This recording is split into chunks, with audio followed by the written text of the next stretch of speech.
Ok, vamos a hacer un poco más relajado esto, porque yo les dije que digestivo probablemente desde la... Bueno, aquellos que trabajan en digestivo no van a decir que no, pero desde el punto de vista de la fisiología creo yo que digestivo es lo más relajado que hay de todos los sistemas. Creo yo.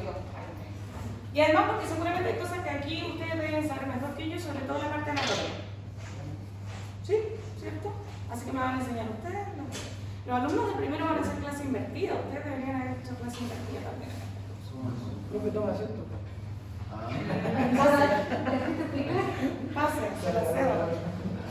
Sí, claro, deberían hacer clase invertida, no tenemos seminario. Deberían haber hecho clase invertida. Quedará pendiente para el otro. Una nota de control. Le vamos a decir a que les tome fisiopatología que hagan clase invertida.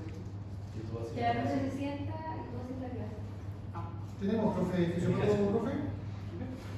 Como otra vez. ¿Tenemos profe asignado o quién nos vaya a hacer fisiopatología? No todavía 100% seguro, porque quien les hacía fisiopato hasta el año pasado era el doctor Jerez, que va a ser su especialidad. Entonces solo se va a quedar con medicina interna probablemente el próximo año. Pero nada, le hemos pedido a él que recomiende a alguien del equipo de medicina interna para fisiopato. Yo no estoy de acuerdo que alguien como yo o similar a mí le haga fisiopatología. Yo he hecho fisiopatología, pero la que uno hace es muy molecular y te necesitan. Probablemente es mucho mejor que lo aborde un médico a que sea un fisiólogo. Que el enfoque es distinto, creo yo. Ahora, noticia en desarrollo. Ok, entonces, tracto gastrointestinal, ya saben que parten a nivel de la boca y terminan a nivel del ano, y todo lo que tienen acá lo consideramos ahora sí externo al cuerpo, ¿cierto? A diferencia de lo que hemos visto hasta ahora, todo el tránsito a través del tracto gastrointestinal está, entre comillas, por fuera del cuerpo. Y significa que ustedes van a hacer diversos procesos, tanto digestivos como absortivos, para tomar los alimentos que están ingiriendo y entonces ahora absorber los nutrientes a partir de ellos.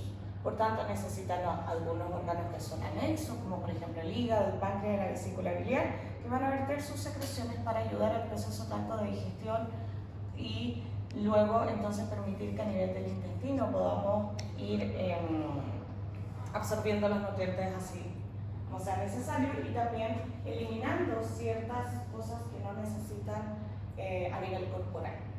Es decir, podemos tener procesos de secreción o discreción también. Y eso requiere de que el alimento que ustedes ingieren entonces ingrese y se mueva a lo largo del tracto digestivo, y lo va a hacer a través de procesos de motilidad. Principalmente vamos a tener procesos de movimiento que nos permiten que el alimento fluya a través de todo el tracto gastrointestinal, y otros que nos van a permitir mezclar nuestro alimento con las secreciones. Por tanto, tenemos dos tipos de movimientos si queremos verlo así. Y tenemos una circulación que es venosa y una que es arterial, porque aquellos nutrientes que ustedes absorban, a excepción de aquellos que tienen origen lipídico, pasan pero a la circulación sanguínea a través de la vena porta, donde se absorben, y por tanto no pasan a la circulación sistémica directamente, sino que primero pasan por el hígado, y eso tiene una función estratégica. ¿Cuál es?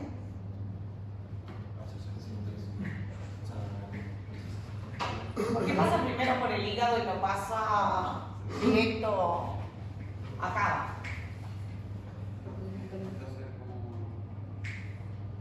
¿Qué es el hígado? Reconstruir Recoger los nutrientes. ¿Los transporta mediante kilomicrones? No, porque esa es circulación linfática. Está bien, todo lo que son lípidos, tanto componentes de la dieta, triglicéridos, ¿cierto? En los kilomicrones se absorben a la circulación linfática, no pasan a la circulación venosa. Y vitaminas liposolubles también lo van a hacer a la circulación linfática. Pero ¿por qué no pasa directo? Pasa por el hígado. Sí, parte de las funciones del hígado es detoxificar, pero es lo único que hace el hígado. Si no tienen hígado, da lo mismo. Lo único que pierden es Emulsión. modificar los nutrientes.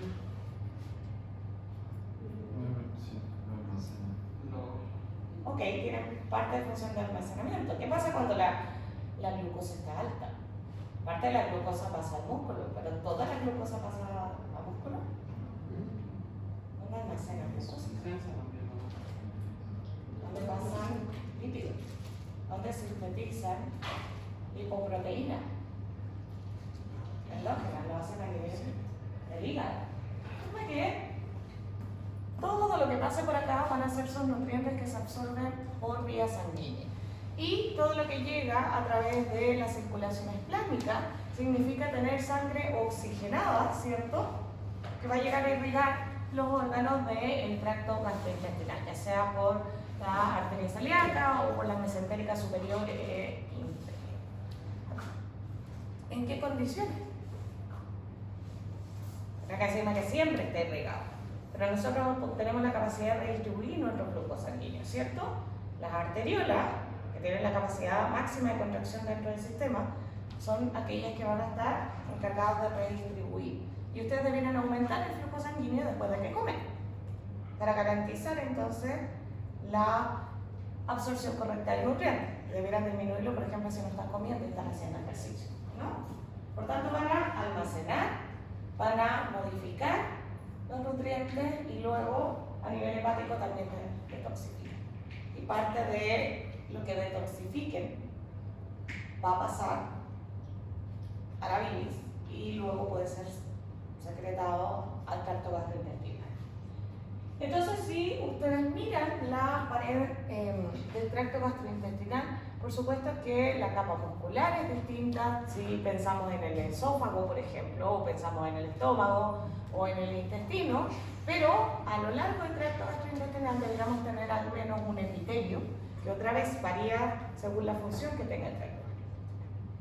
En el caso del intestino, ustedes van a tener un epitelio con una función principal de absorber, mientras que si piensan, por ejemplo, en el esófago, ¿cuál es su función principal? Claro, por tanto el epitelio que tienen ahí tiene que ser distinto desde ese punto de vista, ¿ok? Luego, esta capa epitelial contacta directamente con el alimento que ustedes están ingiriendo y tienen que efectivamente tener una secreción mucosa que les va a permitir ir lubricando este alimento para que pueda transitar. Y entonces además vamos a tener que este epitelio descansa sobre una lámina basal y que tenemos dos capas musculares, una interna y una externa, que van a estar orientadas principalmente a dos cosas.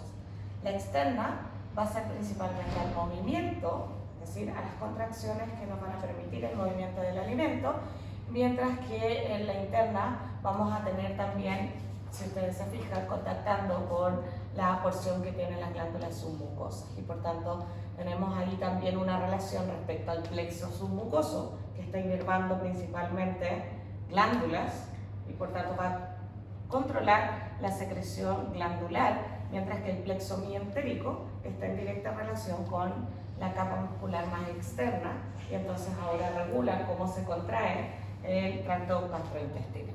Y nuestra capa más externa, que sería aquella que fija este tejido a la cavidad abdominal, que es esta capa serosa.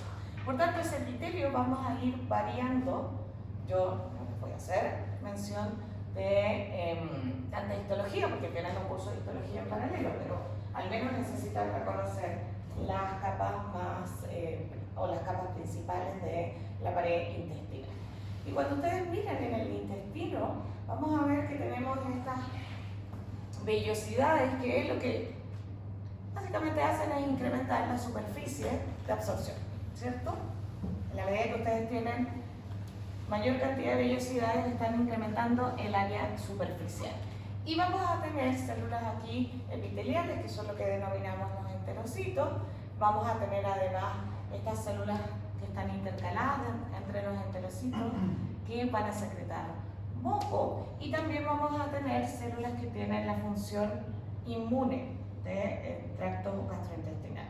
Por tanto, ya saben que no vamos a ver sistema inmune ahora, pero parte de la inmunidad ocurre justamente a nivel del tracto gastrointestinal.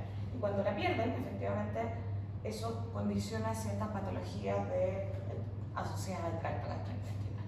Y lo otro que tienen que recordar es que el epitelio del intestino es un epitelio que tiene alta tasa de renovación, similar a lo que pasa con la piel. Por tanto, eso implica que tienen que tener células madre, que son células madres adultas, y por tanto tienen la función de diferenciarse en este epitelio. Y eso permite el recambio de las células epiteliales. De forma que vamos a tener un epitelio que es altamente absortivo y que permite que ustedes tanto los nutrientes que están ingiriendo, como por ejemplo el agua, además de aminoácidos, monosacáridos y otros, se puedan absorber. Y también tienen que secretar moco que va a estar lubricando inicialmente bolo alimenticio y luego tiene que pasar entonces a través del tracto gastrointestinal. Y vamos a regular desde el punto de vista que creo que esto cierra un poco la historia que partimos el primer semestre, que si ustedes se acuerdan, cuando vimos función celular, vimos que teníamos básicamente 4 mecanismos de regulación, de señalización más bien, de señalización celular. Así partimos del curso, el semestre pasado. Endocrino, Autocrina, paracrina, neuronal. cinco. Paracrino, endocrino, sináptico, Autocrina.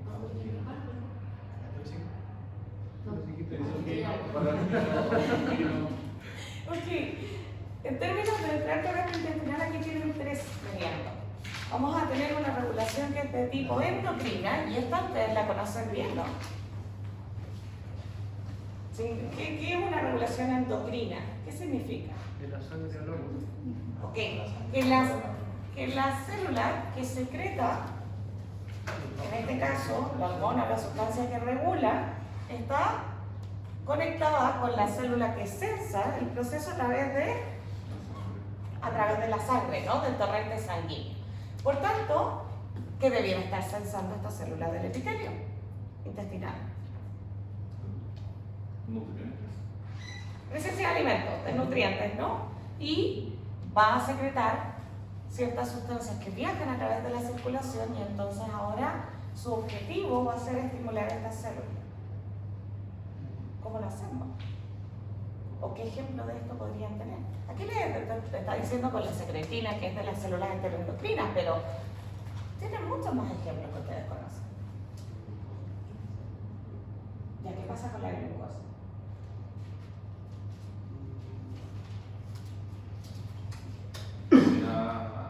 Una señal que hace liberar insulina o glucagón según su nivel.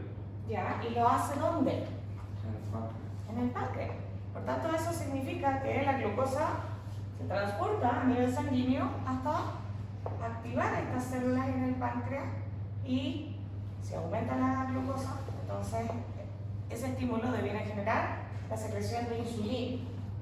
Y tenemos regulación también paracrina, y eso significa que las mismas células van a estar afectando a las células vecinas.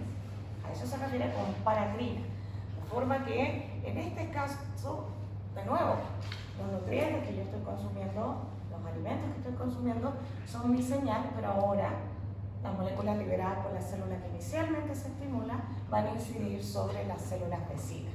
Por ejemplo, si esta fuera, es otro ejemplo ahí, las enterocromafines, y entonces la secreción de histamina de estas células va a estar haciendo que las células parietales, que son vecinas a nivel gástrico, entonces secreten ahora ácido clorhídrico.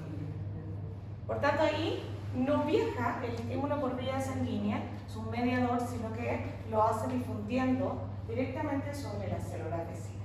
Y un tercer mecanismo de regulación es la regulación, pero a nivel neuronal. Y acá, esta tabla es del verde, pero si se fijan, tienen varias señales que se originan justamente por vía ya sea endocrina o paracrina y que deberíamos estar viendo probablemente más cercano a la próxima clase que a esta. Neural. Significa que, recuerden que ustedes tienen, cuando uno mira acá, tienen plexo submucoso y un plexo mientérico.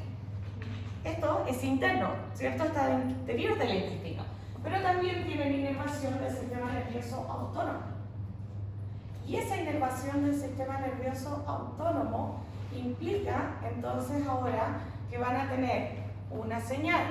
Ustedes ya saben que tienen una neurona o una vía que es aferente, que implica que en este caso va a estar sensando, ¿ok?, señales que son de dos tipos. Una son los nutrientes, pero la otra es la distensión mecánica.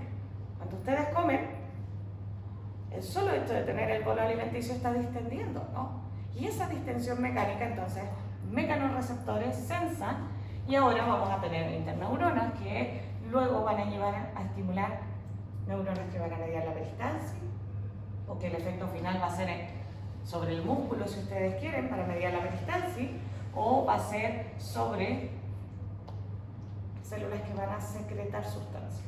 Por tanto, eso implica que su estímulo inicial, que es comer, va a desencadenar tanto la activación de mecanorreceptores como de quimiorreceptores, los que a su vez entonces ahora estimulan tanto el sistema nervioso entérico como a nivel central. ¿Cuáles son sus estímulos? ¿Por qué comen? Para asociar. No están así, no me mienten. Por ejemplo, si yo les empiezo a mostrar imágenes de comida en este momento, su tracto gastrointestinal se va a activar igual que esa que no están comiendo. Porque también hay motivaciones para comer. ¿Se han fijado cuando uno llega a la casa, aunque todavía viven con sus papás, y uno dice, uy, ¿qué hay para comer? Y uno está esperando que le digan que hay algo rico, ¿no? Y de repente dice, sí, tenemos, no sé, ensalada. Y dice, ya no tengo hambre. Hay una motivación de comer. No da lo mismo lo que ustedes están comiendo. Por tanto, acá, todo lo que tenga que ver a nivel central, además de, por supuesto, regular el sistema nervioso entérico y entonces regular el movimiento y regular la secreción, tiene que ver con, además, lo que nosotros asumimos como comer. También puede ser la ansiedad, ¿cierto?, que los hace comer más, o puede ser algún trastorno alimenticio. Por ejemplo, alguien que se haya ahogado cuando trata de comer, probablemente no quiera comer. Y cada vez que piense en comer, entonces eso genera señales de aversión y de inhibición. Entonces tienen que pensar que aquí hay una regulación respecto a la motivación de la vida. No vamos a adentrarnos mucho hoy día. Y que van a regular tres cosas. Dijimos la motilidad y la secreción, ¿ok?, para poder digerir y que esos nutrientes se absorban, pero tenemos que regular también el flujo sanguíneo. Porque si ustedes están en una condición en que comieron recién, necesitan aumentar el flujo sanguíneo hacia el tracto gastrointestinal para justamente aquellos nutrientes que se están absorbiendo, que están pasando al epitelio, entonces luego ahora pasan a vía sanguínea. Eso implica que cuando ustedes están después de almuerzo, como estaban medio dormidos, ¿no? Todo el flujo sanguíneo, o una parte importante, se está redistribuyendo a su tracto gastrointestinal. Algo parecido pasa como con la anorexia, ¿no? Por ejemplo, también ahí tiene alteración de señales que van directamente hacia el sistema nervioso central. Y por tanto, es la motivación de ver el alimento, pero también tengo moléculas que se secretan en el tracto gastrointestinal y que pueden modular la función neuronal, tanto como orexígenos o anorexígenos, ambos. Y en parte en la obesidad también pasa lo mismo. Perdemos la regulación entre aquellas señales que me dicen, ok, ya comí suficiente, debe sentirse saciado, y las señales que nos dicen, no, siga comiendo, ¿no? Y eso predispone a muchas personas al desarrollo de obesidad o de anorexia. Ahora, ojo, la regulación tanto del sistema nervioso autónomo va a incidir sobre mi plexo neuronal intrínseco, de forma, o lo que conocemos como el sistema nervioso entérico, de forma que también tienen regulación acá, que es autónoma, es decir, que ustedes no regulan, ¿cierto?, a voluntad. Y cuando ustedes estimulan el parasimpático, van a estar estimulando el proceso digestivo en toda su fase, ¿ok? Salvo la secreción de saliva, que es estimulado tanto por el simpático y el parasimpático, El resto, lo que ustedes tienen es que simpático actúa como inhibidor y el parasimpático como activador. Y también respecto a la regulación del flujo sanguíneo. Porque en todos los territorios hemos dicho que simpático, ¿qué hace? Vasoconstricción. Y que no tenemos inervación parasimpática. Y aquí sí. Justamente está aumentando el flujo sanguíneo para acoplarlo con el proceso de digestión y absorción. Por tanto, como ya les he dicho, ustedes saben más de anatomía que yo, pero básicamente la sinapsis postganglionar en el caso del parasimpático ocurre en el órgano, mientras que entre pre y postganglionar tienen acá esa sinapsis en la cadena ganglionar y luego la postsináptica sale y viaja una distancia mucho más larga, esos axones hasta hacer sinapsis en los órganos del tracto gastrointestinal que regula. De forma que aquí tenemos que los somas celulares o neuronales están por fuera y van a llevar, como ya les dije, parasimpático a activar y simpático a grueso modo a inactivar. Eso debería ser. Y por supuesto van a incidir en ambos plexos, que tenemos tanto el plexo submucoso, que está justamente en la capa submucosa, y el plexo mientérico, que está entre ambas capas musculares. Tienen acá dos capas musculares, una interna que es circular y una externa que es de músculo longitudinal. Y por tanto, estos plexos pueden actuar de forma autónoma, pero también van a recibir información sobre la señalización del sistema nervioso simpático. Por tanto, hay una regulación, si ustedes quieren, desde el punto de vista nervioso, que es local, y una que es más global respecto al sistema nervioso autónomo. Y nos va a llevar a controlar la motilidad gastrointestinal. Porque, aunque ustedes estén ahora en este momento sin comer, siempre tenemos un tono muscular a nivel digestivo. Y eso implica que entonces tienen unas células que tienen que actuar como marcapasos. ¿No? Similar a lo que pasa en el corazón, ¿no? El corazón no se detiene en un momento en particular. En el caso del intestino, también, por ejemplo, del esófago, ustedes tienen cierto grado de despolarización. Y eso está dado principalmente por estas células que están acá, que son las que conocemos como las células de caja, que si se fijan, están en contacto directo con los miocitos. ¿Y qué van a hacer? La activación tónica, es decir, que va marcando un ritmo, lleva a implementar las corrientes de calcio a través de canales de tipo L, canales de calcio dependientes de voltaje de tipo L, y entonces en condición de reposo, es decir, cuando ustedes no están comiendo, ok, tenemos un cierto tono, no se relaja del todo el músculo gastrointestinal. Sin embargo, cuando estamos comiendo, se activa el sistema nervioso parasimpático. Ya saben que la molécula que media es acetilcolina. ¿Y qué pasa cuando acetilcolina se une a esos receptores? Ya son expertos de contracción muscular a esta altura, ¿no? Se desencadena la vía de contracción. Como, Si le dijera lo bueno que sea corrección ok, La señal. si son receptores nicotínicos, que son los que hay en este caso, los receptores nicotínicos son permeables dependiendo de la isoforma, a sodio y a calcio. Soltando los alfa 7, que son altamente permeables a calcio en vez de a sodio, el resto tiene grados variables según la isoforma y llevan entonces ahora a la despolarización. Si ustedes llegan a un potencial de membrana que sobrepasa el umbral, ya saben que eso gatilla entonces a otro potencial de acción. Y eso es lo que va a ocurrir cuando ustedes estén después de comer o cuando, incluso antes, cuando ven el alimento, cuando se están preparando para comer.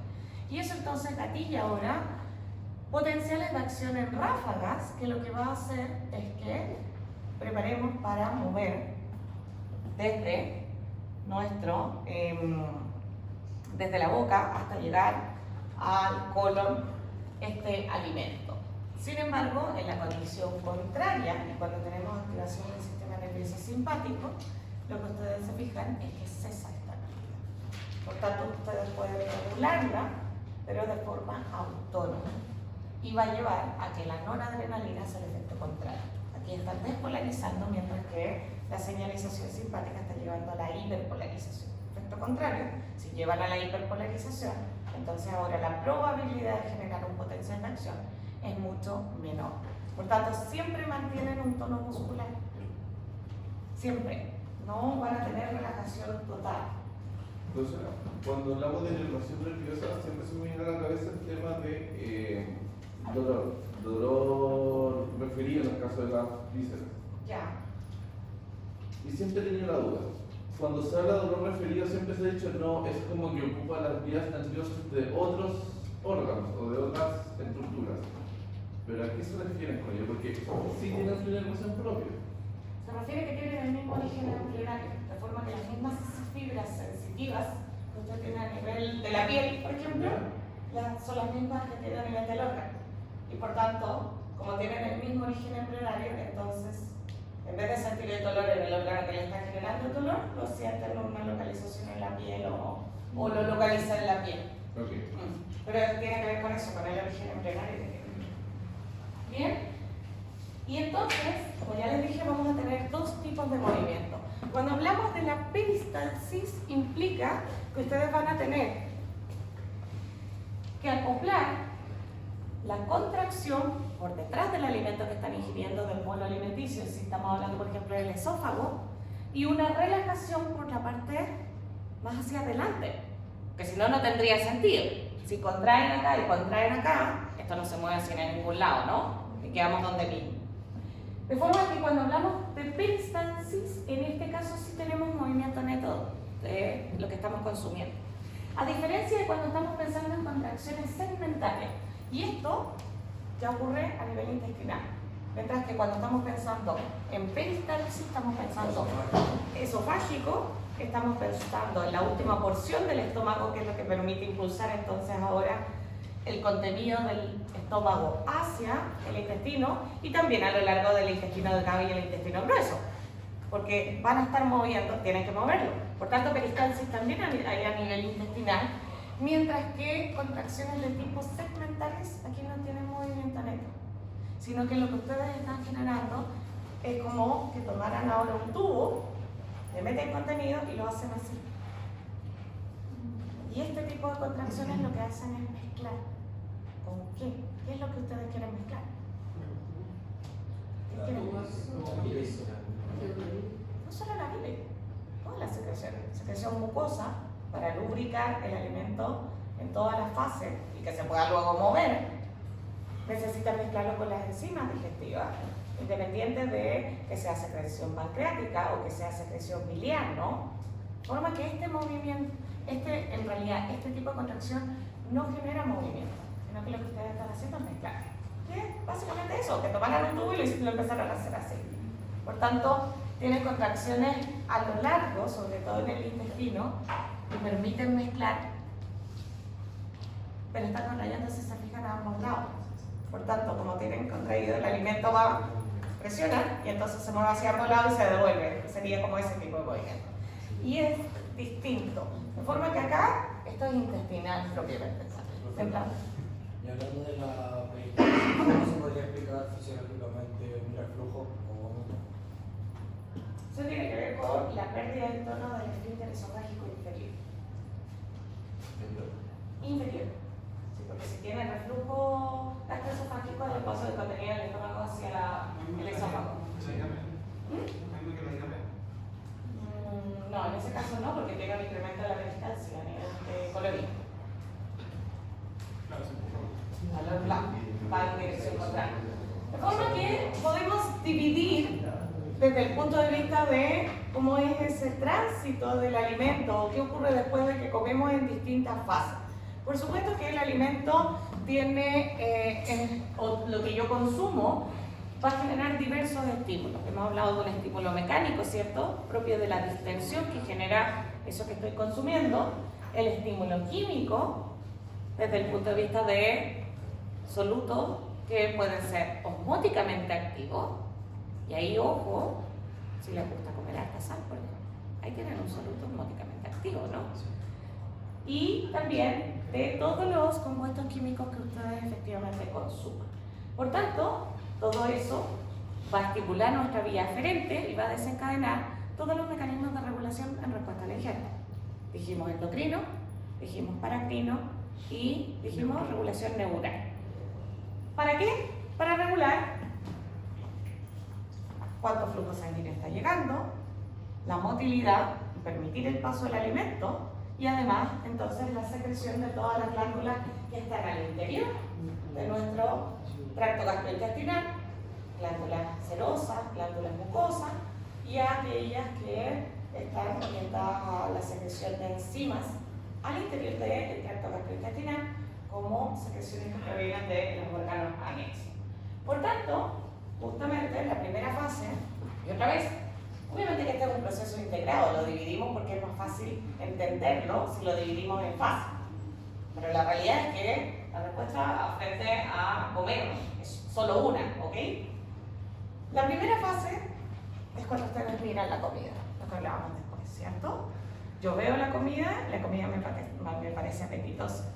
O a lo mejor no la estoy viendo, pero les voy a contar que allá arriba en el 6º piso, cuando empiezan a cocinar en el casino, y son por ahí a las 11:30 de la mañana, entonces está su profesora tratando de trabajar y lo único que está pensando son en las papas fritas del casino, porque me empieza a llegar el olor a las papas fritas del casino y eso me genera automáticamente un estrés. Y estoy así, sacando ese SOS que tengo ahí arriba que dice en caso de emergencia rompe el vidrio y empiezo a buscar en mi cajón chocolate o lo que encuentre.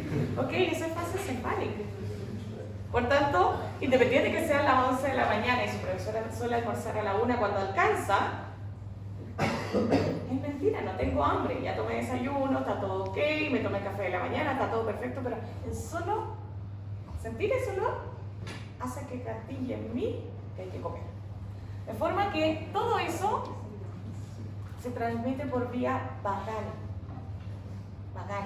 Y lo que va a hacer es que ustedes respondan con lo que le hacían al perrito de Pavlov. ¿Se acuerdan qué le pasa al perrito de Pavlov? O lo hacen en el neuromarketing también, ¿cierto? De forma que ustedes piensan en comer, si yo les digo ahora piensen en algo que les gusta, automáticamente la secreción salival se incrementa, la secreción gástrica se incrementa. Todo su tracto digestivo se comienza a preparar entonces ahora para recibir alimento. Y eso depende todo de respuesta vagal. Por tanto, vamos a aumentar la secreción de gastrina, por ejemplo, vamos a tener un incremento en la secreción de enzimas pancreáticas, ok, vamos a estar pensando en que ya viene la hora de comer. Y eso significa que nuestro amigo Pablo tenía razón. Básicamente lo que él hacía era condicionar, y lo hacía con perros, hacía un precondicionamiento. Entonces tomaba al perro, le ponía la comida, y decía, ok, el perro empezaba a salivar. Y el experimento original incluso es más terrible, porque luego perfora y entonces permitía sacar la secreción de ácido de pepsina de nivel estomacal. Aquí se lo está mostrando más bonito porque solo le está mostrando la secreción salival. Y entonces asocia un estímulo sonoro, de forma que el perro cada vez que sentía ese sonido sabía que venía la comida. Pero después ya no le daba comida. Primero lo condicionó, entonces yo no sé si lo han visto, pero es muy común que uno lo haga, por ejemplo, en experimentos de adicción con ratones. Entonces le ponen al ratón una palanquita que cada vez que el ratón lo presiona le da comida o le da una droga. Y entonces llega un momento en que el ratón está así, pegándole a la palanca porque quiere su comida o porque quiere la droga. Entonces, de esa forma uno lo puede estudiar. Un poquito más sofisticado, pero un poco llegamos a lo mismo, ¿no? Y luego después, ya que lo tenía condicionado, no le ponía la comida, pero el solo hecho de que sonara ese pito, el perro ya empezaba a salivar y aumentaba la secreción gástrica. Y eso es lo que les demuestra entonces de que hay una fase que es incluso previa a que ustedes tengan el primer contacto de, siquiera con el alimento, no han ingerido nada y ya su tracto gastrointestinal empieza a funcionar. Eso significa que su profesora ya ha pasado el precondicionamiento, ¿no? El casino me está haciendo experimento de Pavlov permanente todos los días. Así que estoy así, en la fase después del condicionamiento. Que casi no empieza a preparar las papas fritas y yo ya estoy salivando igual que el perrito. Y luego vamos a tener que, ahora sí, cuando ya el alimento entra en contacto, es decir, comencé a comer, pasamos a la fase que consideramos oral. Y por tanto acá ya tienen estimulación mecánica, estimulación química, ¿cierto? Porque el alimento, y osmótica por supuesto que también. De forma que lo primero que van a hacer es secretar saliva. Y eso va a depender. La secreción de saliva es variable, pero pueden llegar a secretar en un día 1,5 litros de saliva más o menos. Y esa saliva tiene una porción que es acuosa, tienen ahí también iones, principalmente potasio, bicarbonato, y además de eso van a tener enzimas. ¿Que degradan qué? ¿Qué parten degradando en la boca? ¿Todo? Ya sabemos que la función de, no sé, de los dientes, ¿cierto?, es triturar. Van a mezclar, ¿cierto?, con la secreción salival el alimento. ¿Pero qué empiezan a digerir a nivel de la boca? ¿Qué enzimas tienen ahí? Amilasa. Amilasa y lipasa. De forma que la digestión de carbohidratos parte a nivel de la boca. La lipasa y amilasa salival. Y entonces ahora lo que ustedes tienen es el inicio de la digestión de carbohidratos y de líquidos a nivel de la boca en paralelo a triturar el alimento. ¿Qué no tienen habitualmente? ¿Qué lo están degradando? Proteína. ¿Dónde comienza eso? En el Se junta estómago. con los juegos gástricos. En estómago, ahí parte. Lo que no significa que si ustedes tienen una alteración, por ejemplo, en el estómago, no puedan degradar proteína. El intestino per se, con las secreciones propias de pancreática, puede hacerlo. Por tanto, ¿qué hacen? Lubrican este alimento que está ingresando, trituraron el alimento y ya comienzan a formar este bolo alimenticio y comienzan la digestión tanto de líquido como la digestión de carbohidratos. Por supuesto que la saliva es importante para evitar dos cosas. La primera es la acción antimicrobiana que ustedes tienen justamente en la secreción salival, de forma que tienen que tenerla a lo largo del tracto gastrointestinal, porque están contactando con algo que no está estéril. Nadie come alimento estéril, ¿no? Y entonces cuando ustedes ingresan, a través de los alimentos también pueden tener contaminantes, también pueden tener microorganismos. Y en el caso de que tengan algún reflujo, por ejemplo, uno esperaría que parte de ese reflujo ácido, porque si están con un reflujo gastroesofágico importante, probablemente se me ocurra y pueden llegar a dañar el esmalte dental, es que neutralicen al menos una parte de ese reflujo. ¿Tiene absorción? Casi nada, con algunas excepciones. Por ejemplo, el alcohol se absorbe en la boca. Y si ustedes ponen algunos medicamentos sublinguales, también se absorben.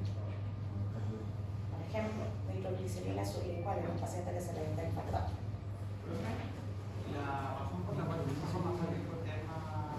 Tiene mayor irrigación debajo de la lengua. De forma que aquí, desde el punto de vista alimentario, prácticamente no tienen absorción. Pero podemos aprovecharnos en ese caso de, por ejemplo, la absorción de medicamentos, va a ser una vía un poco más rápida que pase por vía oral hasta el tracto gastrointestinal y se absorbe. Entonces acá, otra vez, vagal, parasimpático. Y lo que va a estar estimulando es secreción de saliva. Y en paralelo, tienen que estar preparando todo el tracto gastrointestinal para la fase esofágica.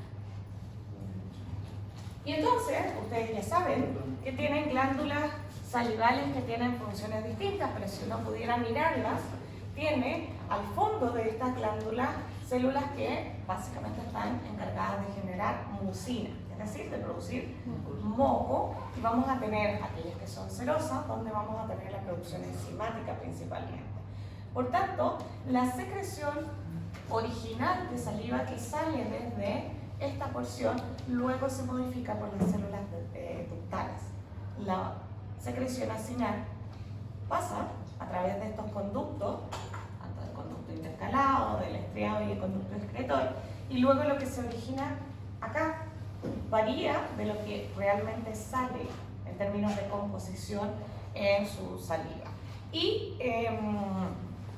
estas glándulas tienen funciones distintas si ustedes quieren desde el punto de vista de si la secreción que están generando es más bien mucosa o es más bien serosa, es decir, el contenido de agua es mayor y podemos tener como las sumas mandibulares que son mixtas, de forma que tienen ambas, secreción mucosa y secreción serosa. Y entonces en ambas fases, en la fase cefálica, cuando piensan en comer, ya están secretando saliva. Y luego cuando ya contactan con el alimento, el estímulo mecánico y químico también está estimulando la secreción de saliva. Creo que en el caso más castigo. También que están contactando directamente con algo que están interpretando como si fuera un alimento, pero no lo es. En ese caso, entonces, la secreción que ustedes van a tener de estas células que están en el acino o que están al fondo de sus glándulas salivales es una secreción que en términos de iones es isosmótica, es decir, equivalente al plasma.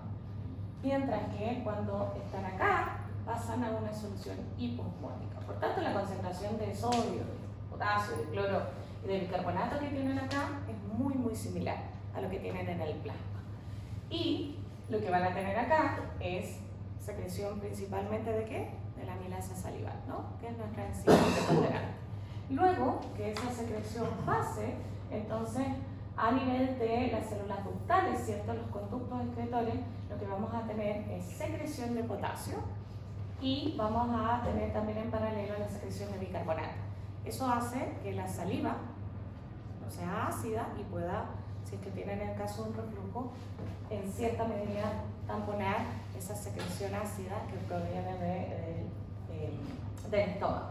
Mientras que en paralelo tienen reabsorción de cloruro de sodio y por tanto están modificando este líquido que sale, esta saliva que sale y lo hacen hipoosmótico, ¿no? Están reabsorbiendo su soluto osmóticamente activo que es el sodio. Por tanto, van a tener que las células acinales, si se fijan, también podemos distinguir una membrana que vamos a decir apical, al igual que lo que pasa a nivel renal, y una vasolateral, ¿ok? Y podemos hacerlo porque estas células están polarizadas, es decir, los mecanismos de transporte que yo encuentro acá son distintos a los mecanismos de transporte que yo encuentro acá. En el caso de las células acinales dijimos que queremos efectivamente secretar los iones además de las enzimas y lo hacemos a expensas principalmente de que salga bicarbonato, que salga cloruro y que salga potasio y lo hace a través de mecanismos que son pasivos, que dependen de mecanismos de bomba de sodio, cloruro y potasio y también de la bomba sodio-potasio paralelo. Mientras que a nivel de las células ductales, lo que ustedes están es teniendo mecanismos de antiporte de cloruro con bicarbonato, de sodio con protones y luego eso acoplado a la secreción de potasio. Por tanto, el líquido que ustedes tienen acá sale, su saliva es altamente alta en potasio, tanto como en bicarbonato, y baja en sodio. Ya les había dicho que es hipoosmótico. Esa, ¿en qué sentido? ¿Por qué? Allá, en la salida, ¿Por qué?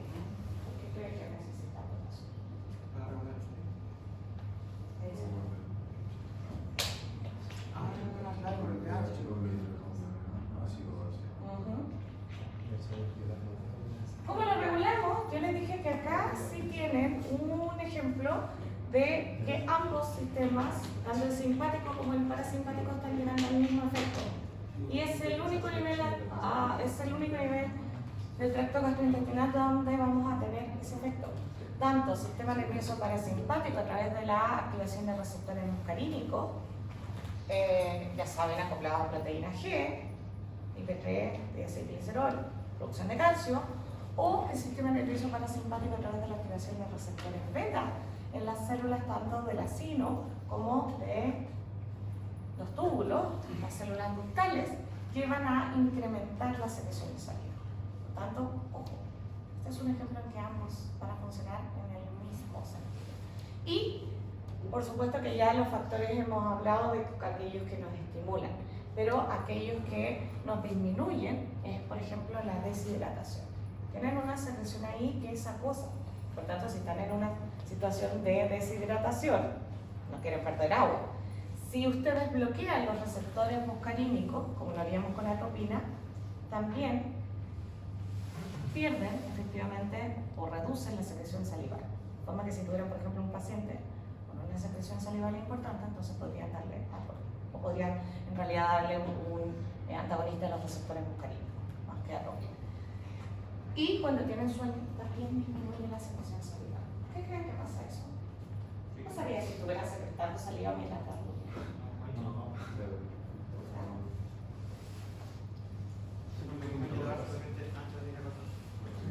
¿Por qué? Porque la saliva es un medio básico y la caries se producen por el medio básico. Así es. De forma que, ok, contactaron con su alimento y entonces comenzaron a triturarlo, ¿cierto? Y ahora tienen que garantizar que ese bolo alimenticio que formaron ya con la secreción salival, ¿cierto? Mezclada, pase al esófago, ¿cierto? Directo, pero no puede retornar a la nariz, por ejemplo, ni puede pasar de la laringe a la tráquea, sino ya ahí ya estamos en problema. De forma que en paralelo tienen que hacer dos procesos. El primero es que tienen que, o el primero en realidad, uno de ellos es que tienen que abrir el esfínter esofágico superior. Y en paralelo tienen que cerrar la cavidad nasal. Si ustedes no hacen esto, si no empujan hacia el cierre de la cavidad nasal, entonces el alimento podría pasar directo a la nariz. Por tanto, cierran acá, en esta fase faringea, y entonces ahora lo que hacen es que la epiglotis va a bloquear la laringe. Eso garantiza que el único paso que les queda una vez que el esfínter esofágico superior está abierto es que el alimento pase directamente al esófago. Y en ese proceso en paralelo, el esfínter esofágico inferior todavía no está bien. Una vez que el alimento pasa, entonces ahora lo que ustedes tienen que hacer es que el esfínter esofágico superior que se abrió ahora tiene que cerrarse. Porque si no, cuando ustedes hagan peristalsis, ¿cierto? Para mover el alimento podría devolverse hacia la cavidad oral. Tampoco quieren eso. De forma que tienen que, en paralelo de bloquear la cavidad nasal, abrir el esfínter esofágico superior, que pase el alimento y luego lo tienen que cerrar el esfínter esofágico superior. Y ahí ya llegan entonces ahora a la fase esofágica. Y en este caso, entonces lo que tenemos que hacer es que vamos a ir, si ustedes se fijan, generando lo que conocemos como una onda de contracción, que tiene que ir desde la parte más cercana a la boca o más cercana al esfínter esofágico superior hasta el esfínter esofágico inferior. Eso significa que esas contracciones peristálticas van a ir moviendo entonces ahora el alimento en dirección hacia el estómago. Y si se fijan, si nosotros efectivamente podemos medir los cambios de presión a lo largo del esófago, lo que vamos viendo es que la presión comienza a incrementar de forma sucesiva en términos temporales luego de ocurrida la deglución hacia la zona más distal, es decir, hasta llegar al esfínter esofágico inferior. De forma que eso permite que ustedes transporten desde la faringe hacia el estómago ahora este alimento que ustedes han consumido. Y en paralelo a eso significa que no solo tienen que generar esta peristalsis, sino que también tienen que hacer que el esfínter esofágico inferior se relaje, porque si no de nada sirve que ustedes lleven todo el alimento de acá hacia acá, si ahora el esfínter esofágico inferior no se abre y no pueden pasar el contenido hacia el estómago. Por tanto, otra vez, si uno viera un curso temporal, una vez que ocurre la deglución, entonces ahora el tono basal que tienen los esfínteres para mantenerse cerrados y evitar que el contenido gástrico retorne hacia el esófago, entonces ahora tiene que disminuir ese tono, es decir, tiene que relajarse el esfínter esofágico inferior y por tanto disminuir la presión intraluminal, y en paralelo a eso el estómago tiene que prepararse para recibir ese contenido que proviene del esófago. Y si se fijan, tenemos acoplado tanto la relajación del esfínter esofágico inferior a la relajación de la primera porción del estómago.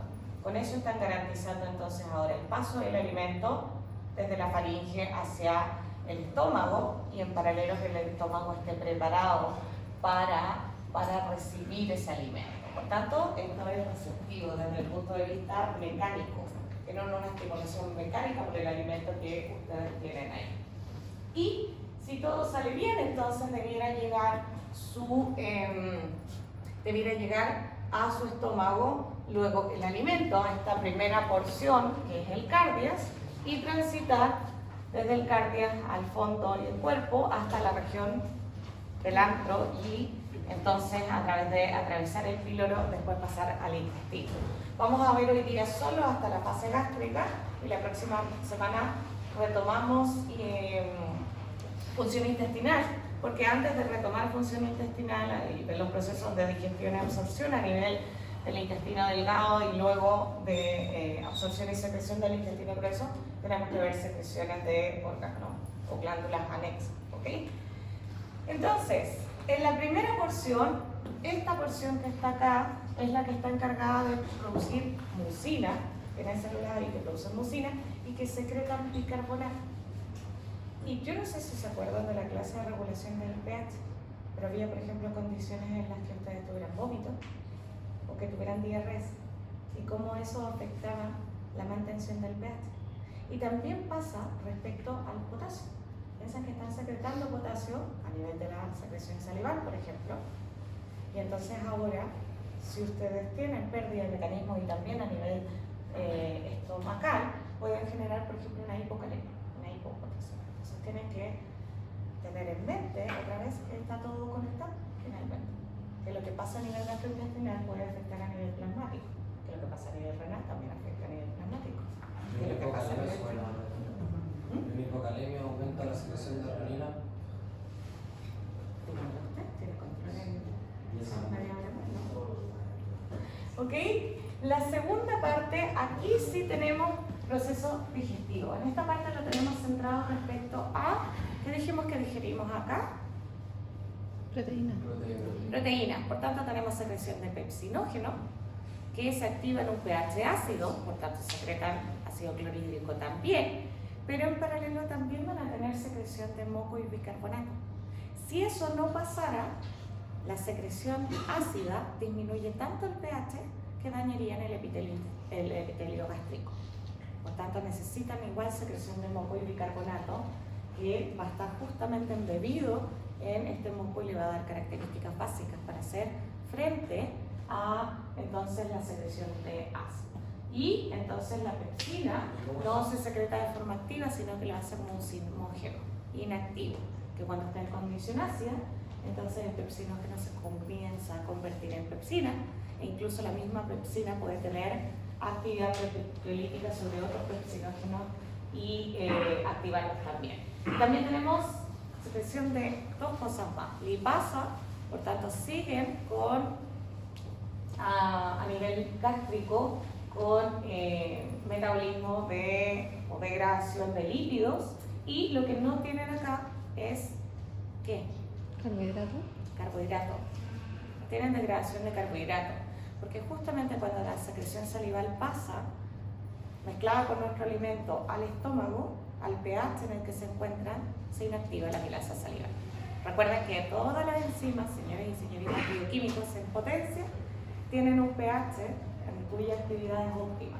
Por tanto, pasan de un pH 6 o 7 de la saliva, luego un pH gástrico 1 o 2, y eso inactiva la amilasa salival y entonces detiene ahora la degradación de carbohidratos. Por tanto, acá tienen degradación de lípidos y degradación de proteínas. Y lo otro que tienen es secreción de factor intrínseco, que es lo que necesitan para la absorción de la vitamina B2. Si no tienen secreción de factor intrínseco, entonces pierden la absorción de la vitamina B12 porque se destruye. ¿Ok? Y en la última porción, aquí tienen secreción tanto de moco como de bicarbonato, y por tanto esa porción está más bien enfocada a regular lo que tiene que ver con el tránsito hacia la siguiente porción, que es nuestro intestino delgado. Por tanto, lo que tienen acá entonces es degradación de proteínas, degradación de lípidos, no tienen degradación de carbohidratos. Y también vamos a tener movimientos de mezcla a nivel del estómago, ¿ok? Y luego la parte del antro es la que está encargada de movilizar, el antro y del píloro, de movilizar, entonces ahora el bono alimenticio que ingresó hacia nuestro intestino. Y tenemos otra vez estímulos químicos, principalmente de proteínas en este caso, por tanto la secreción de ácido y pepsinógeno va a estar estimulada justamente por un contenido altamente proteico, si ustedes quieren verlo así. Ahora, ojo, que si pierden la degradación de proteínas en el estómago, el impacto es mucho menor porque pueden asumirlo desde el punto de vista del intestino, la degradación, ¿ok? Y si ustedes miran, vamos a tener dos tipos de glándulas. Unas glándulas que, si ustedes se fijan acá, vamos a llamar exínticas y que tienen células de tipo cromafil que secretan histamina, células que van a secretar este pepsinógeno, y también vamos a tener en la parte del cuello de las glándulas la secreción de mucina, de forma que lo que sale desde acá es justamente el pepsinógeno, también el factor intrínseco, que luego entonces se va a convertir a nivel, como ya lo hemos mencionado, de estómago, en la parte luminar, a nuestra pepsina. Por tanto, aquí también, si se fijan, tienen invaginaciones, y en este caso les llamamos criptas gástricas. Y luego aquí no estamos aumentando la superficie de absorción, pero nos permite entonces tener en estas criptas nuestras glándulas o nuestra secreción glandular en lo que conocemos como la lámina propia. Mientras que las células epiteliales superficiales están generando la secreción tanto de bicarbonato como de mucina, y eso permite entonces ahora proteger a nuestro epitelio gástrico de la secreción de ácido clorhídrico. De forma que tenemos dos tipos de células, como ya les mencionaba, las parietales, que se encargan de la secreción de ácido, y las principales, que están encargándose de la secreción de pepsinógeno. Las células parietales, si ustedes se fijan, también podemos distinguir una porción luminal, ¿cierto? Y una apical. Y eso va a pasar a nivel de todo el tracto gastrointestinal. Y miren, son células que tienen alto contenido de mitocondrias. ¿Por qué? Si se fijan que los mecanismos de secreción de ácido requieren de transportadores de tipo activo, por tanto gastan ATP. Eso significa que este tipo de células tiene que tener alto contenido de mitocondrias para soportar o hacer frente a este transporte, entonces, que va a ser desde el punto de vista de la membrana vasolateral, utilizando la bomba sodio-potasio, otra vez que está casi en todos lados, y luego entonces también tienen la anhidrasa carbónica. ¿Se fijan? Un mecanismo similar a lo que ya hemos visto en renal. En este caso, lo que tenemos es que el bicarbonato que se está generando a partir de este proceso se reabsorbe, o se absorbe más bien, sale de las células parietales y lo hace por intercambio con cloruro. Y ese cloruro lo necesitan, puesto que la secreción neta es de ácido clorhídrico. De forma que la bomba sodio-potasio les permite mantener a esta otra bomba de protones, que lo que está haciendo es permitir la secreción de ácido hacia la porción luminal, que ahora se asocia al cloruro para formar ácido clorhídrico. ¿Se entiende? ¿Esta después de renal la vida se hace más amable? Sí, pero más relajado que lo que hemos visto en renal, ¿no? O sea, que ustedes son transportadores, canales.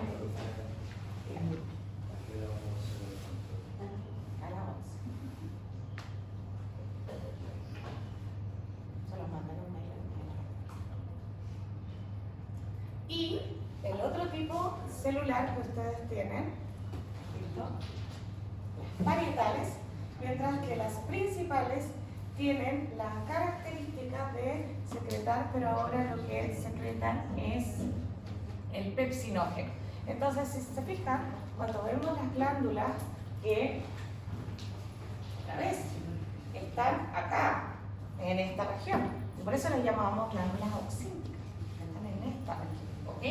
Ahí es donde está generándose el ácido clorhídrico y también el pepsinógeno. Por tanto, las células parietales están en esta disposición, más cercana al lumen si ustedes quieren, mientras que las células principales están en la porción más interna, de forma que aquí están secretando el pepsinógeno y estratégicamente está perfecto, porque ya dijimos que el pepsinógeno requiere un ambiente ácido para convertirse en la pepsina. Por tanto, se secreta el pepsinógeno, se encuentra con el ácido clorhídrico y entonces ahora se va a comenzar a activar. Y lo que yo necesito es que cuando llego al lumen gástrico, este ácido se haga cargo de los alimentos, pero no se haga cargo de alterar el epitelio. Y entonces ahora lo que yo necesito es que las células epiteliales secreten acá moco y bicarbonato para generar de forma local un pH alcalino que entonces ahora va a evitar que el ácido incida y que la pepsina también incida sobre nuestro epitelio gástrico. De forma que, si ustedes se fijan, vamos a tener que distintas moléculas van a estar estimulando la secreción de pepsinógeno desde las células principales. Acetilcolina, ya dijimos que el sistema nervioso parasimpático es quien activa todos los procesos a nivel del tracto gastrointestinal. Si tienen efectivamente alimentos que ya están en el antro o en el cuerpo, tanto la secreción de gastrina como de histamina de estas células, lo que va a hacer es generar efectivamente un estímulo sobre las células principales. Y eso garantiza que lo que sale del estómago ya tiene el máximo de degradación de proteínas que pueden tener a nivel estomacal. Y lo mismo va a pasar dependiendo del contenido que reciban a nivel del duodeno, en cuyo caso entonces también, y lo vamos a ver la próxima semana, la secreción de colecistocimina lleva a incrementar la producción de pepsinógeno. De forma que tienen estas dos células y, como ya les mencionaba, la gracia de las epiteliales y las células mucosas es que van a formar una capa de moco importante que va a estar en directo contacto con nuestro epitelio. Por tanto, en condiciones normales, lo que ustedes debieran tener, salvo que tengan reducida alguna funcionalidad de este tipo o alteren la secreción de bicarbonato, porque el bicarbonato que sale no va a difundir en la luz, sino que queda atrapado aquí.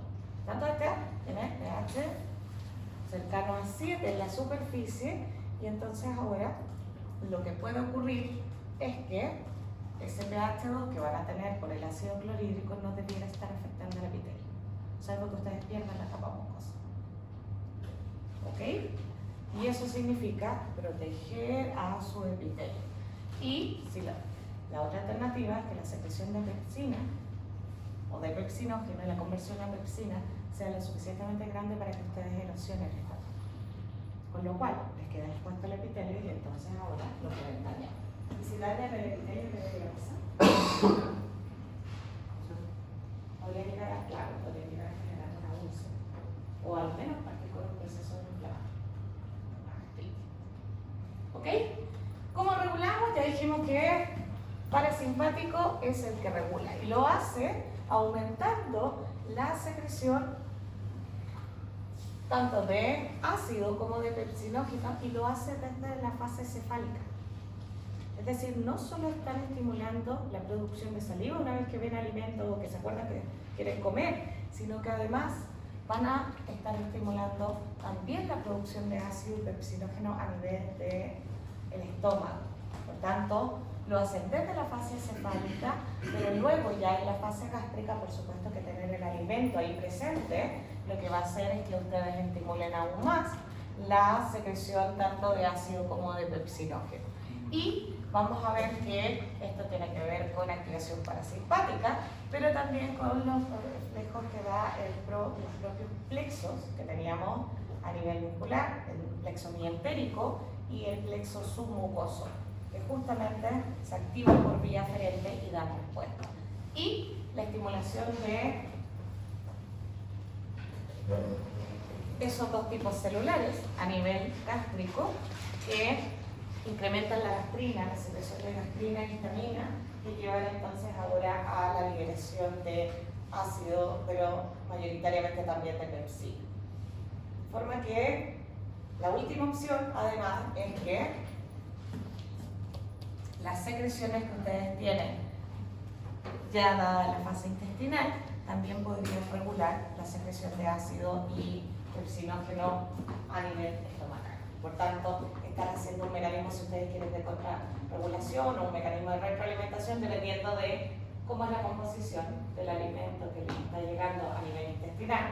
Y entonces tienen que aumentar la secreción de pepsinógeno para que digieran más proteínas y lleguen muchos más aminoácidos o oligopéptidos a nivel intestinal.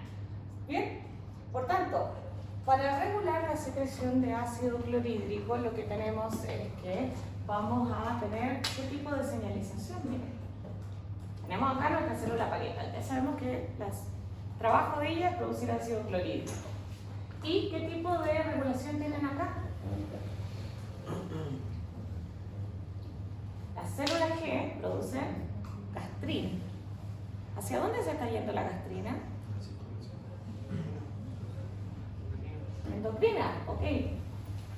Tienen estas segundas células que están produciendo histamina. ¿Qué tipo de célula? Paracrina. Y además tienen neuronas que secretan acetilcolina. Y tienen regulación neural, ¿no? Por tanto, los mismos tres tipos de regulación que les mostré al inicio es lo que está regulando la secreción de ácido clorhídrico. Y también lo hace a través de este péptido que es el CGRP, pero de forma indirecta. Lo hace estimulando a las células G para que produzcan gastrina. Si se fijan, se llaman células G y producen gastrina. Mientras que en condición contraria, cuando tenemos que ahora queremos inhibir la secreción de ácido clorhídrico, lo que vamos a hacer es que cuando incrementa el ácido clorhídrico a nivel luminal, en la porción final, que es el antro, esto estimula a otras células que son las células T. Y estas secretan somatostatina. Y entonces ahora lo que están haciendo las células D es un efecto inhibitorio sobre esas, las G. Y por tanto las células G ya no pueden estimular entonces ahora la secreción de ácido clorhídrico a expensas de la gastrina. Por tanto, tres formas de estimular la secreción de ácido clorhídrico y una forma de bloquearlo. Y siempre se los dejo ahí, yo ya les he dicho que están recién aprendiendo a gatear, no han llegado a farmacología todavía, pero lo he escuchado tantas veces de médico y me genera un estrés postraumático. El ácido, el omeprazol no recubre nada. Nada, mentira, no tiene ningún efecto sobre la secreción mucosa. Luego cuando vean a sus colegas diciendo que no, toma omeprazol porque le recubre el estómago, mentira. Mírenlo, díganle, mi profesora de fisiología me dijo que eso era mentira. Lo que inhiben es la secreción de ácido clorhídrico. Y por tanto, sobre una mucosa que ya está dañada, reducen el impacto del ácido clorhídrico. No tiene ni un efecto sobre recubrirla. Entonces siempre lo dejo ahí, porque siempre me acuerdo de que por ahí alguien lo dijo en una consulta y tienen una cantidad de pacientes en atención primaria que creen que el omeprazol recubre el estómago, que no tienen cómo sacar eso, porque ya es como un mito urbano. Yo creo que lo dicen como para no dar tiempo de explicárselo al paciente como en realidad. Pero es más fácil decirle que va a sentir menos acidez. Si quieren irse por algo fácil en la vida, díganle al paciente que va a sentir menos acidez por lo. Ahora, claro, ¿por qué no lo hace? Porque si no la gente lo confunde con el antiácido, con esas sales de fruta. ¿Ok? Ahí tienen un efecto distinto, ¿no? Están regulando con un mecanismo ácido-base. Pero no les pueden decir, porque si no, lo que hace eso es que la gente va a comprar omeprazol como si fuera a tomar agua. Porque creen que tienen el estómago preciosamente recubierto. Así que siempre lo dejo ahí, no porque quiero que se lo aprendan, no es el momento, pero porque siento que tengo que hacerle un de entrada, ¿ok? ¿Qué aumenta? Entonces, gastrina, acetilcolina y histamina, y por supuesto que parasimpático. Y también parasimpático, pepsina, pepsinógeno. Y que disminuye si ustedes bloquean, por ejemplo, los transportadores de ácido con el omeprazol, o si ustedes bloquean receptores muscarínicos con la atropina, también van a tener el mismo efecto. o que ya la secreción de ácido clorhídrico esté incrementada. Ese es el estímulo inicial para decir, ok, ya hay mucho ácido en el estómago, entonces ya no necesito más, y es lo que estimula las células B para generar somatostatina. Bien. Ahora, por supuesto que el alimento tiene que recepcionarse en el estómago, pero luego moverse. Y esto también tiene que estar acoplado. Dijimos que a nivel de nuestro esófago, relajamos el esfínter superior, vamos a empezar a generar peristalsis, ¿cierto? Y con eso vamos a llevar el alimento hacia el esfínter esofágico inferior, que tiene que ser lo último que se relaje. Pero luego de que el alimento está llegando al esfínter esofágico inferior, eso tiene que preparar efectivamente el fondo para recibir el alimento. Y por tanto vamos a tener aquí regulación vasovagal, que lo que va a hacer es, o vagovagal más bien, generar una relajación refleja. Y eso prepara entonces el estómago ahora para cuando se abra el esfínter esofágico inferior, que el estómago pueda recepcionar. Pero en paralelo lo que ustedes tienen es que acá tiene que en el cuerpo mezclarse el alimento con la secreción que están produciendo, ¿cierto? Ácido, pepsina, y entonces ahora eso permite que en esta zona tengan contracciones que son ya no para movilizar el alimento, sino para mezclar, es decir, segmentar principalmente. Y luego que mezclan, lo que necesitan es que a nivel del antro se genere una contracción, pero que entonces relaje el esfínter acá para que el alimento ahora, o lo que están digiriendo, pueda ahora pasar hacia el intestino delgado. ¿Hasta cuándo? Hasta que el píloro se contrae. Y entonces ahora hasta ahí llega el paso del quimo desde el estómago hacia el intestino delgado. Por tanto, ¿qué hicieron acá? Emulsionaron nuevamente porque secretaron moco y secretaron bicarbonato. Empezaron degradación de aminoácidos o de proteínas para dar aminoácidos, y en paralelo a eso, entonces también tuvieron degradación de lípidos. Recuerden que tenemos lipasa. Por tanto, ¿cuáles son los estímulos? La distensión del estómago, producto del paso del bolo alimenticio. Tienen ahí proteínas que están parcialmente ya digeridas por acción de la pepsina, y luego entonces eso va a incrementar la secreción de lastrina, va a estimular el sistema nervioso parasimpático, ya tienen contraído el esfínter esofágico inferior, porque si no el alimento se devolvería, contraen, entonces comienza la motilidad a nivel del fondo para generar todo este proceso de mezcla y de degradación de proteínas y de lípidos, y ahora tienen que relajar el píloro cuando ya el alimento o el quimo llega hacia la zona del antro. Y entonces ahora esa señal permite que pase hacia el intestino delgado por un proceso de vaciamiento. ¿Ok? Si se fijan, los estímulos en general son más bien similares. ¿Y quién regula eso? ¿Quién regula que pase del intestino del estómago al intestino? Si ustedes se fijan, hay ciertas cosas que van a llevar a aumentar la fuerza contráctil y el vaciamiento. ¿Cuáles? Por ejemplo, ¿qué tienen ahí? Hipertónico, con ácido graso. En el quimo que llega al duodeno, eso va a estimular las células duodenales con función endocrina, que secretan principalmente colecistocinina, ese péptido gastrointestinal y secretina, y entonces esto lo que está haciendo, si se fijan, es inhibir, por una razón lógica, porque si tienen presencia de ácido graso o quimo, que es hipertónico, que es ácido, significa que no han generado el proceso de absorción aún. Y por tanto, porque la única forma de que el duodeno acepte un quimo nuevo es que este salga del duodeno y siga avanzando. Pero si no han absorbido lo suficiente, lo que ustedes van a querer es frenar el vaciamiento gástrico. ¿Hasta qué? Hasta que se absorben todos los nutrientes. Y lo mismo ocurre desde el punto de vista de la señalización que se genera ahora no por el contenido en el duodeno, sino por la composición del contenido, que va a activar tanto quimiorreceptores, además de los receptores mecánicos, y entonces eso activa sistema nervioso entérico y sistema nervioso simpático. Y ya saben que el sistema nervioso simpático se opone a la acción del parasimpático a nivel del tracto gastrointestinal. Por tanto, se va a contraer menos, se vacía menos el estómago. Esa es mi señal de freno, ¿ok? La composición y el contenido, el volumen que yo tengo. Y es lo mismo que les está mostrando acá.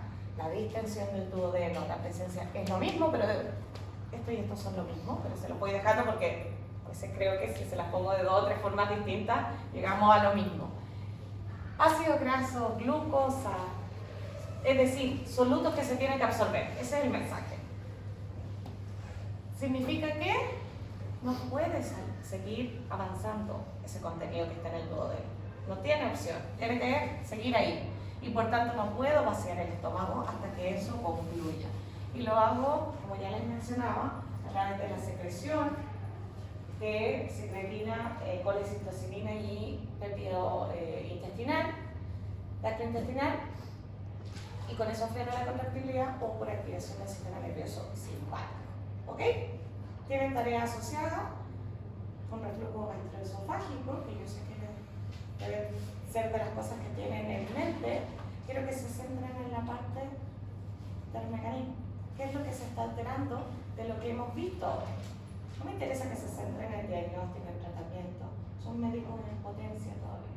Están aprendiendo a ganar recién. Y este es un curso de fisiología. Entonces, lo que me interesa es cómo llegan desde los mecanismos fisiológicos que permiten entonces el tránsito de los alimentos que ingerimos a que ahora el alimento retorne, o el contenido del estómago retorne entonces ahora y llegue de vuelta a la boca. ¿Ok? Si se fijan, les estoy resumiendo harto. Yo no sé si van a tener el tiempo de retomar el libro. ¿Ok? ¿Liberados? Vayan a buscar café, vayan a desperezarse.